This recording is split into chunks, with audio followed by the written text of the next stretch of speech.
Hi friends, സഹയാത്രയുടെ മറ്റൊരു പുതിയ വീഡിയോയിലേക്ക് ഏവർക്കും സ്വാഗതം. അങ്ങനെ മറയൂരിലെ കാഴ്ചകളൊക്കെ കണ്ടതിന് ശേഷം ഞങ്ങൾ കാന്തല്ലൂരിലേക്ക് പോവുകയാണ്. ബൈക്കിലാണ് യാത്ര.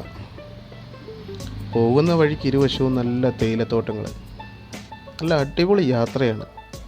പക്ഷെ തണുപ്പിൻ്റെ കാര്യം എൻ്റെ പൊന്നു ഒരു രക്ഷയില്ല.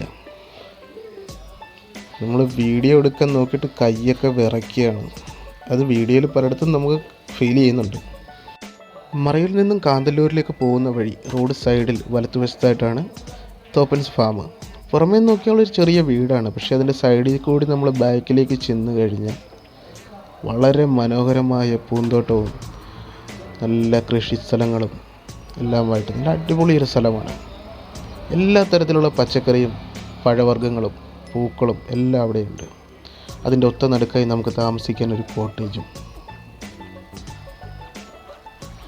ചില സമയങ്ങളിൽ കോടമഞ്ഞ് കയറിയാൽ ഒന്നും കാണാൻ പറ്റാത്ത അവസ്ഥയാകും.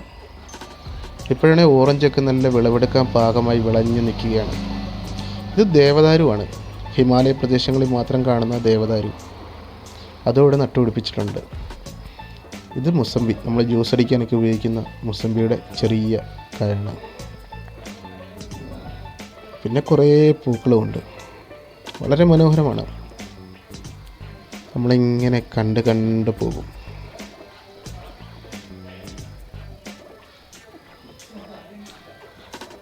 ചില സമയങ്ങളിൽ ആപ്പിളൊക്കെ ഉണ്ട് അവിടെ. അത് സീസണിൽ മാത്രമേ ഉള്ളൂ. ഇതാ 2 മയിൽ വിരുന്ന് വന്നിട്ടുണ്ട്. പ്ലം സീസൺ ആയിട്ടില്ലായിരുന്നു ഞങ്ങൾ ചെല്ലുമ്പോൾ. ചെടികളൊക്കെ പൂവിട്ട് വരുന്നതേ ഉള്ളൂ. വളരെ നല്ല മനോഹരമായ പൂക്കളാണ്. പിന്നെ ഞങ്ങൾക്കൊരു ഭാഗ്യം കിട്ടി, നീലക്കുറിഞ്ഞി. ഞങ്ങൾ ചെല്ലുമ്പോൾ അവിടെ ഉണ്ടായിരുന്ന നീലക്കുറിഞ്ഞിയിൽ പൂവൊക്കെ വാടി തുടങ്ങിയിരുന്നെങ്കിലും കുറച്ച് ഞങ്ങൾക്ക് വേണ്ടി അവിടെ ബാക്കിയുണ്ടായിരുന്നു. അങ്ങനെ 12 വർഷത്തിലൊരിക്കൽ പൂക്കുന്ന നീലക്കുറിഞ്ഞിയും കാണാൻ പറ്റി. ഇതാണ് മരത്തക്കാളി എന്ന് പറയും. കറി വെക്കാനൊക്കെ ഉപയോഗിക്കുന്ന സാധനമാണ്. Mango plum. കായ്കളൊന്നുമില്ല. ഇവിടെ മുഴുവൻ ബ്ലാക്ക്ബെറി കൃഷിയാണ്. കുറേയൊക്കെ നിൽപ്പുണ്ട്, പക്ഷെ പുളിപ്പാണ്. ഇത് സ്ട്രോബെറി. പിന്നെ നമ്മുടെ ബീറ്റ്റൂട്ടില്ലേ, അതാണ്. പിന്നെ എന്തൊക്കെയോ കുറേ കാട്ടുചെടികളും കുറേ മരങ്ങളുണ്ട്. പക്ഷേ ഒന്നും കായൊന്നും ആയിട്ടില്ല. ഇതൊക്കെ ഓറഞ്ചാണ്. ചെറിയ ചെറിയ തൈ പുതുതായിട്ട് വെച്ച് പിടിപ്പിച്ചതാണ്. കുറേ പ്രദേശമുണ്ട്. എന്തായാലും നമ്മളിപ്പോൾ ഇവിടുന്ന് നീങ്ങുകയാണ്. ഇവിടുന്ന് പെട്ടെന്ന് തന്നെ പോയെങ്കിൽ നമുക്ക് മറയൂർ ശർക്കര നിർമ്മാണം നടക്കുന്ന സ്ഥലത്തേക്ക് ചെല്ലാൻ പറ്റുകയുള്ളൂ. പോകുന്ന വഴിക്ക് ഇരുവശവും കരിമ്പ് തോട്ടങ്ങളാണ്. മറയൂർ അതിർത്തിയിലെ കരിമ്പിൻ കാറ്റിന് ഇനി മധുരമേറും. കാരണം മറ്റൊന്നുമല്ല, ഭൗമസൂചിക പദവി ലഭിക്കുന്ന സംസ്ഥാനത്തെ 24ാമത്തെ ഉൽപ്പന്നമാണ് മറയൂർ ശർക്കര. ഇടുക്കി ജില്ലയിലെ മറയൂർ, കാന്തല്ലൂർ പ്രദേശങ്ങളിലെ 900 കർഷകരാണ് ഇത് ഉൽപ്പാദിപ്പിക്കുന്നത്. പ്രത്യേക പ്രദേശത്ത് പരമ്പരാഗത രീതിയിൽ മാത്രം ഉൽപ്പാദിപ്പിക്കുമ്പോൾ തനതായ രുചിയും ഗുണവും കൈവരുന്ന ഉൽപ്പന്നങ്ങൾക്കാണ് പ്രത്യേക ഭൗമസൂചിക അഥവാ ജിയോഗ്രഫിക്കൽ ഇൻഡിക്കേഷൻ നൽകുന്നത്. ഇന്ന് നമ്മൾ ശർക്കര നിർമ്മാണത്തിൻ്റെ കാഴ്ചകൾ കാണുന്ന ഇവിടെയാണ്. ഒരു പരമ്പരാഗത രീതിയിൽ നിർമ്മിച്ച ഒരു കുടിലാണ്. കുറേ ആളുകളൊക്കെ ഇത് കാഴ്ച കാണാൻ വന്നിട്ടുണ്ട്. വലിയ ടാങ്കുകളിൽ നിന്നും ഒരു പാത്രത്തിലേക്ക് ആദ്യം കരിമ്പ് നീര് ഒഴിച്ച് ആ കരിമ്പിൻ ആട്ടിയെടുക്കുമ്പോൾ കിട്ടുന്ന വേസ്റ്റ് വെച്ച് തന്നെയാണത് ചൂടാക്കി വറ്റിച്ചെടുക്കുന്നത്.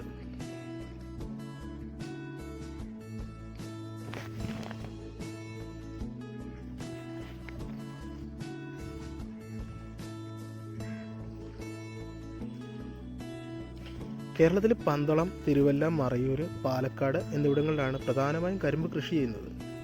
ഇതിൽ മറ്റു സ്ഥലങ്ങളിൽ നിന്നും വ്യത്യസ്തമായി മറയൂർ കാന്തല്ലൂർ പ്രദേശത്ത് വർഷം മുഴുവൻ കൃഷി ചെയ്യുന്നുണ്ട്. ഏത് സമയത്തും നമുക്ക് മറയൂർ വന്ന ശർക്കര വാങ്ങിയിട്ട് പോകാം. ആ വലിയ പാത്രത്തിൽ അത് ശർക്കര തിളപ്പിച്ച് പാകമാകുമ്പോൾ കയറുപയോഗിച്ച് വലിച്ച് ആ പാത്രം മുഴുവനായി ഈ ചെറിയ തട്ടിലേക്ക് ഒഴിക്കുകയാണ് ചെയ്യുന്നത്. ശ്രദ്ധയോടെ ചെയ്യേണ്ട ഒരു കാര്യമാണ് മറയൂർ ശർക്കര നിർമ്മാണം. കാരണം അതിൻ്റെ ആ ഒരു പാകം ഒന്ന് തെറ്റിപ്പോയാൽ ആ മുഴുവൻ ഉൽപ്പന്നവും വേസ്റ്റായി പോകുന്ന ഒരു അവസ്ഥയുണ്ടാകും. അതുകൊണ്ട് വളരെ ശ്രദ്ധയോടെ തന്നെയാണ് അവർ അതിൻ്റെ കാര്യങ്ങൾ നോക്കുന്നത്. അപ്പോൾ ഏകദേശം അത് പാകമായെന്ന് തോന്നുന്നു. അവരത് ഈ പാത്രത്തിലേക്ക് ഒഴിക്കുകയാണ്. അത് വലിച്ചുയർത്താൻ വേണ്ടി 2-3 പേര് റെഡിയായി നിൽപ്പുണ്ട്. മറ്റുള്ളവരെ സഹായിക്കുന്നുണ്ട്. കരിമ്പുനീര്, കാൽസ്യം, പിന്നെ കരട് നീക്കുവാനായി സോഡിയം ബൈകാർബണേറ്റ്, ഇത് 3ഉമാണ് മറയൂർ ശർക്കരയുടെ പ്രധാന ചേരുവകൾ.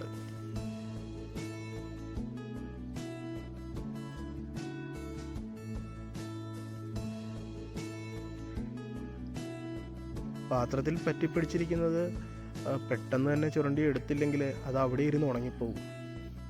അതുകൊണ്ട് അവർ വളരെ വേഗത്തിൽ തന്നെ അത് നീക്കം ചെയ്തുകൊണ്ടിരിക്കുകയാണ് വലിയ തടിപ്പാത്രത്തിലേക്ക്.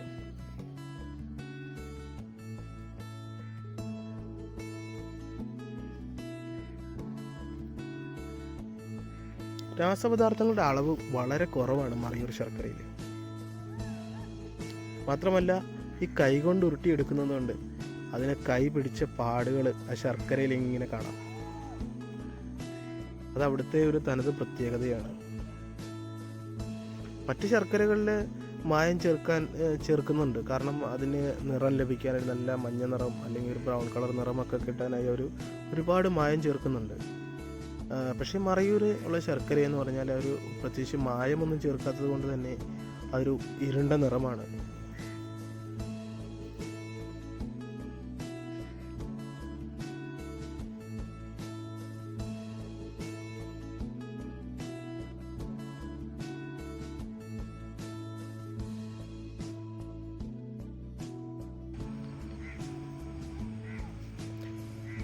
തടിപ്പാത്രത്തിൽ ആ ശർക്കര നമ്മൾ ആദ്യം കണ്ടതിനേക്കാളും കുറച്ചുകൂടെ കുറുകി ഒരു കട്ടി വന്നിട്ടുണ്ട്. അതിങ്ങനെ പാത്രത്തിൻ്റെ സൈഡിലേക്ക് തേച്ച് പിടിപ്പിക്കുകയാണ്. അങ്ങനെ 1-2 ലെയർ ആയപ്പോഴേക്കും അതിൻ്റെ ആ ഒരു ഒഴുക്കൻ മട്ട് മാറി തുടങ്ങി. ആൾ കുറച്ച് സീരിയസ് ആയെന്ന് പറയാം. കണ്ടില്ലേ? അപ്പോൾ അങ്ങനെ മറ്റുള്ളവരും അതിനെയൊക്കെ സഹായിച്ച് അതിങ്ങനെ ഇളക്കി എടുത്തുകൊണ്ടിരിക്കുകയാണ്. ഓരോ തവണ തിരിച്ചു മറിച്ച് ഇങ്ങനെ അതിൻ്റെ പല ഘട്ടങ്ങളിലൂടെ അതിൻ്റെ ഒരു ഫൈനൽ സ്റ്റേജിലേക്ക് എത്തിക്കൊണ്ടിരിക്കുകയാണ്. ഇപ്പോൾ സൈഡിൽ നമ്മൾ ആദ്യം തേച്ച് പിടിപ്പിച്ച് കണ്ടല്ലോ, അതിപ്പോൾ ഇളക്കിയെടുക്കുകയാണ്. അത് ഉണങ്ങി നല്ല രീതിയിൽ പൊടിയായിട്ട് ഇളകി വരുന്നുണ്ട്.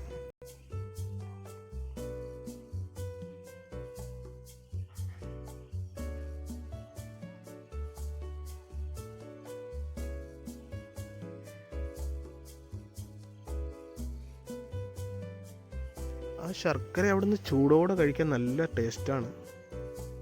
ഒരു പ്രത്യേക മധുരമാണ് മറയൂർ ശർക്കരയ്ക്ക്. നമ്മൾ തമിഴ്നാട്ടിൽ നിന്നൊക്കെ നമുക്ക് ഇവിടെ കൊണ്ടുവരുന്ന ശർക്കരയ്ക്ക് ഒരു ഉപ്പുരസമുണ്ട്.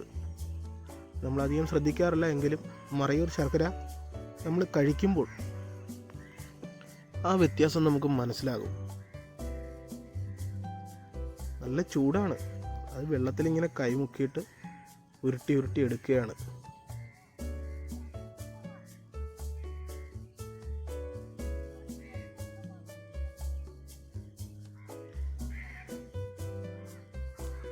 അങ്ങനെ തോപ്പൻസ് ഫാമിലിയും മറയൂർ ശർക്കര നിർമ്മാണത്തിൻ്റെയും വീഡിയോ എല്ലാവർക്കും ഇഷ്ടപ്പെട്ടെന്ന് വിചാരിക്കുന്നു. ഇഷ്ടപ്പെട്ടാൽ ചാനൽ സബ്സ്ക്രൈബ് ചെയ്യുക. നല്ലൊരു കമൻറ്റ് നിങ്ങൾ അത് രേഖപ്പെടുത്തുക. തുടർന്നുള്ള വീഡിയോകൾക്കായി ബെല്ലൈക്കൺ എനേബിൾ ചെയ്യുക. നന്ദി.